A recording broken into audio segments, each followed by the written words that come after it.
আনন্দীকে নিজের হাতে খাবার খাইয়ে দিল আদি। দেখে খুশি হয়ে গেল ঠাম্মি আর বিজয়া। হ্যাঁ বন্ধুরা, এমনটাই দেখা যাবে। তাই সম্পূর্ণ জানতে ভিডিওটিতে লাইক দিয়ে চ্যানেলটি সাবস্ক্রাইব করে দেখতে থাকুন। গল্পের শুরুতেই দেখা যাবে বিজয়া আনন্দীকে বলতে থাকে, আনন্দী তুই কিন্তু ভুল করেছিস।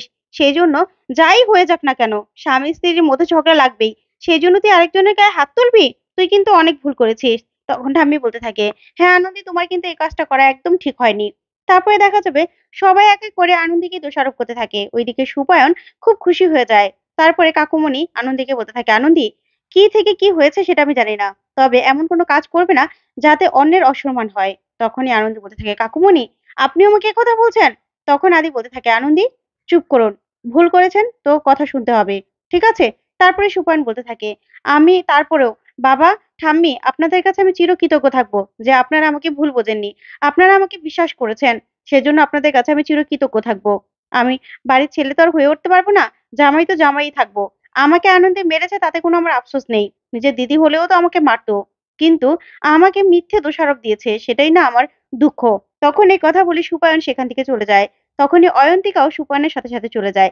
তখন এক এক করে সবাই চলে গেলে আদিকে আনন্দী বলতে থাকে, আচ্ছা স্যার, আপনার কি মনে হয় যে আমি মিথ্যে দোষারোপ করছি আর আমি মাথা গরম করে জামাইবাবুর উপর হাত তুলেছি, আপনার মনে হয়? তখন আদি বলতে থাকে, আনন্দী এই পরিবারটাই না এরকম। এটা যত গভীরে যেতে চাইবেন না আপনি, তত গর্তে অন্ধকারে আপনি হারিয়ে যাবেন। তাই আপনাকে বলছি তো যে এসব নিয়ে ভাববেন না। আপনি এসব নিয়ে ভেবে নিজের সময়গুলো নষ্ট করবেন না। আপনার এখন অনেক কাজ। আপনাকে কিন্তু পড়াশোনায় মন দিতে হবে। তাই এসব কিছু না ভেবে আপনি পড়াশোনায় মন দিন। তখন এই কথা বলে আদি চলে গেলেই তখন আনন্দী বলতে থাকে, স্যার আপনি দেখবেন সত্যিটা আমি একদিন বের করবই। ঠিক তখনই আনন্দের কাঁধে হাত রাখলেই আনন্দী আদি ভেবে পিছন দিকে তাকালে সুপায়নকে দেখে ভয় পেয়ে যায় আর বলতে থাকে, জামাইবাবু আপনি? তখন সুপায়ন বলতে থাকে, আনন্দী ভয় পেয়ে গেছো তাই তো? তোমার ভয় পাওয়া মুখটা দেখে না আমার খুব ভালো লাগছে। কেমন দিলাম বলো তো? সাপের লেজে পা দিলে না এরকমই হয়। তখন আনন্দী বলতে থাকে, তাই নাকি? আপনি যে এই বাড়ির কালসাপ সেটা তো আমি অনেক আগেই বুঝে গেছি। ভালো করে বুঝে গেছি। বুঝতে পেরেছেন? আর আপনাকেও না মাত করার জিনিস আমার কাছে রয়ে গেছে। দাঁড়ান, আপনাকে একটা জিনিস দেখাই। তখন সুপায়ন বলতে থাকে, কি দেখাবে? দেখাও না। তখনই আনন্দী নিজের মোবাইল থেকে সুপায়নের বাবার ছবিটা দেখায়। তখন সুপায়ন ছবিটা দেখা মাত্রই ভয় পেয়ে যায়। তখন আনন্দী বলতে থাকে, কি জামাইবাবু, ভয় পেয়ে গেলেন তো? আমি জানতাম আপনি ভয় পেয়ে যাবেন। তাই তো এই ছবিটা আমি রেখে দিয়েছি। তখনই সুপায়ন বলতে থাকে, আচ্ছা তুমি এই ছবিটা কোথা থেকে পেলে আনন্দী? কোথা থেকে পেলে তুমি? তখন আনন্দী বলতে থাকে, আপনি এত কিছু চুরি করতে পারেন, আর খেলা ছলে ছলে আপনার কাছ থেকে আমি এতটুকু চুরি করতে পারবো না? আপনার কাছ থেকে এই ছবিটা চুরি করেছি। আচ্ছা এই ছবিটা কার? কার এই ছবিটা? এই ছবিটার মানেই হয়তোবা এই সবার সঙ্গে শত্রুতা, এটাই হতে পারে তাই তো? এই ছবির মানুষটাকে? তখন সুপায়ন বলতে থাকে, আনন্দী বেশি বার বেরো না। তখন আনন্দী বলতে থাকে, বার বাড়বো না? আপনাকে আজকে আমি চ্যালেঞ্জ করলাম যে আপনার মুখোশ তো আমি সবার সামনে খুলবই। কারণ এতদিন আমি অন্তত বুঝে গেছি যে এই বাড়িতে দুধ কলা দিয়ে কোন কালসাপটা পোষা হচ্ছে। বুঝতে পেরেছেন? তখনই সুপায়ন বলতে থাকে, আনন্দী? তখন আনন্দী বলতে থাকে, হ্যাঁ আমি তো বুঝে গেছি। এবার আপনাকে আমি চ্যালেঞ্জ করলাম। খুব তাড়াতাড়ি সেটা সবাই বুঝতে পারবে। তখন এই কথা বলে আনন্দী সেখান থেকে চলে যায়। তখন সুপায়ন মনে মনে বলতে থাকে, না, আনন্দী অনেক কিছু জেনে গেছে। আমাকে যে করেই হোক সাবধানে থাকতে হবে। আনন্দী যখন আমাকে চ্যালেঞ্জ দিয়েছে, এই মেয়েটা তো বসে থাকবে না। ওইদিকে দেখা যাবে আনন্দী রাতে বলতে থাকে, না, অনেক চিন্তা ভাবনা হয়েছে, অনেক কিছু করেছি। এবার আমাকে পড়ায় মন দিতে হবে। তখন আদি এসে বলতে থাকে, যাক, এতক্ষণে হলেও আপনার সুমতি হয়েছে সেটা দেখে খুব ভালো লাগলো। আপনার এতক্ষণে মনে পড়েছে যে আপনার পড়তে বসতে হবে। তখন আনন্দী বলতে থাকে, কি করবো স্যার বলুন তো? পরিবারটাও তো সবেমাত্র জোড়া লাগতে শুরু করেছে। তাহলে আমি এই সময়কে ছেড়ে দেব? তখন আদি বলতে থাকে, শুনুন আনন্দী, দুটো কাজ না একসঙ্গে হয় না। আপনার কদিন পরেই ইন্টার্ন পরীক্ষা। আর সেই পরীক্ষায় যদি আপনি পাস না করেন না, তাহলে কিন্তু আপনি কোনোদিনও ডাক্তার হতে পারবেন না। আপনার স্বপ্নটা পূরণ হবে না। তাই ভালো করে পড়াশোনা করুন। ভালো করে পড়ে আপনাকে পরীক্ষাটা দিতে হবে। বুঝতে পেরেছেন? তখন আনন্দী বলতে থাকে, স্যার আমি পড়াশোনাও করব, আমি পরিবারটাকেও জোড়া রাখবো। তখন আদি বলতে থাকে, না আনন্দী, একসাথে না এত কাজ হয় না। আপনি তো দেখছি পরিবার করে আপনার পড়াশোনা পুরো লাটে তুলছেন। সেটা তো হবে না। আমারই না ভুল। আমারই ভুল। আমি ভেবেছিলাম ভুল যে আপনি পড়াশোনা করবেন, আপনি ডাক্তার হবেন, আপনার স্বপ্নটা পূরণ হবে। আমি না ভুল ভেবেছিলাম। তখন আনন্দী বলতে থাকে, স্যার আপনি না বারবার একই কথা বলেন। আমি কি বলেছি আপনি ভুল করেছেন? আর আমি তো বলেছি আমি পড়াশোনা করব। কিন্তু পরিবারটাকেও তো, আমার পরিবারটা নিয়ে তো ভাবতে হবে। পরিবারটা সবেমাত্র জোড়া লাগতে শুরু করেছে। তাহলে আর আমি এই সময় হালটা ছেড়ে দেব? তখন আদি বলতে থাকে, না, না, হাল ছাড়বেন কেন? আপনি বরং সেটা নিয়ে বসে থাকুন। আপনি ডাক্তার হওয়ার আগেই মানুষ লিভার, কিডনি এগুলো নিয়ে পড়াশোনা করে। আর আপনি কিনা পরিবার নিয়ে পড়াশোনা করছেন। করুন না, করুন, করুন। ভালো হবে, আপনার জন্যই ভালো হবে। তখনই আনন্দী বলতে থাকে, স্যার আপনি না বড্ড কেমন যেন ভালো লাগে না। তখনই আদি আনন্দের দিকে তাকিয়ে থাকলে আনন্দী বলতে থাকে, স্যার আপনি যদি ওরকম ভাবে আমার দিকে তাকিয়ে থাকে তাহলে আমি পড়াশোনাটা কি করে করি বলুন তো? তখন আদি বলে, দুষ্টুমি হচ্ছে না? বড্ড দুষ্টু হয়ে গেছেন আপনি। পড়াশোনায় মন দিবেন? নাকি আমি রাগ করব? লাঠিটা নেবো? তখন আনন্দ বলতে থাকে, না, না স্যার, আমি এখনই পড়াশোনা করছি। এই বলে আর আদি সেখান থেকে চলে যায়। তখন আনন্দ বলতে থাকে, টোকাই বাবু না বড্ড লজ্জা পেয়েছে। আচ্ছা ঠিক আছে, এখন আনন্দ পড়তে বস, না হলে কিন্তু আবার রেগে তেড়ে আসবে। তারপরে আনন্দি পড়াশোনা করতে থাকে। ওইদিকে দেখা যাবে সুপায়ন একটা গিফট হাতে নিয়ে দাঁড়িয়ে থাকে আর বলতে থাকে, আনন্দি যখন খেপেছে না আর আনন্দি যখন আমাকে চ্যালেঞ্জ করেছে নিশ্চয়ই কিছু না কিছু করবে। না, আমাকে আমার জায়গাটা ঠিক রাখতে হবে। আমাকে যে বাঁচাবে সবার হাত থেকে তাকেই আমার ঠিক রাখতে হবে। ছোট্ট একটা গিফট, তাকে তার মনটা চোখেই রাখতে হবে তো।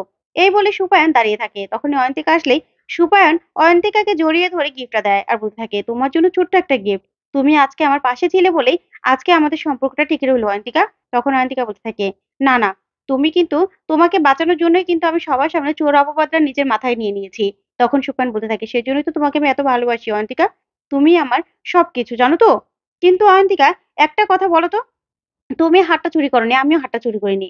তাহলে নিশ্চয়ই কেউ না কেউ ছিল যে হারটা চুরি করে ওই হারটা আমাদের বিরিয়ানির নিচে গলতে দিয়ে গেছে। আর সেই দোষটা আমাদের ঘাড়ে দিয়েছে।